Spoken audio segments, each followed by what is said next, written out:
Hey, this is Chris. How you doing? Leacris Mobility, a wholly owned subsidiary of Leacris Enterprises. Did a little shave. Bugs my wife. Yeah, I just, I'm gonna let it grow back. It's too cold. It's amazing. You've seen my other videos. I don't wear a long beard by any means, and it really makes a difference. So now that we're getting into the heart of winter,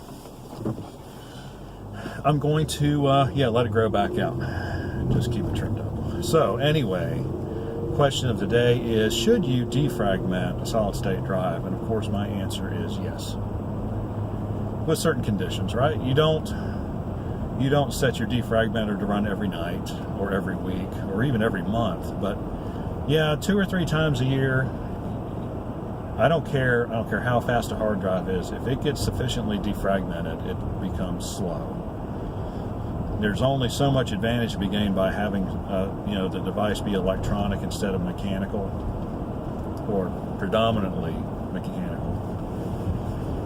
And at some point you do reach that stage where you have to look at all the things that can make your computer run faster. And there's no doubt that under any circumstances, a defragmented drive runs much better than a fragmented drive. And so, I'm not saying, like I said before, don't do it every week, but you just have to keep an eye on the performance of your machine. The good thing about having a solid state drive is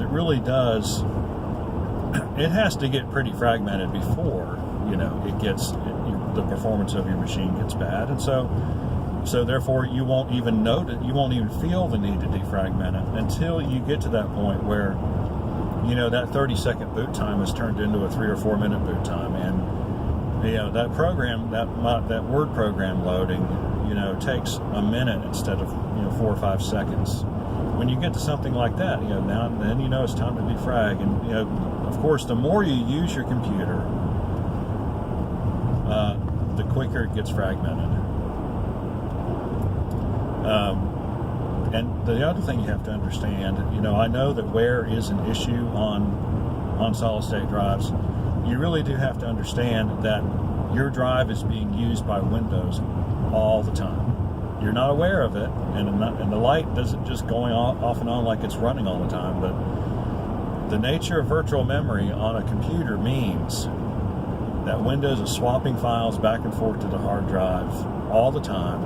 It's always being worn out. It's not like in the days of DOS, where you put your floppy drive into the computer and it loaded all of the information to memory, and then it ran in memory, and the drive wasn't involved again until you wanted to save the output of said program, and then it read a little bit more to the drive, and then that was it. I mean, the drive's role in the overall scheme of computing is so much greater today, and it's just going to get greater and greater because the size of programs just keep getting bigger and bigger. And you have to have a certain amount. You have to get these programs loaded into memory, and when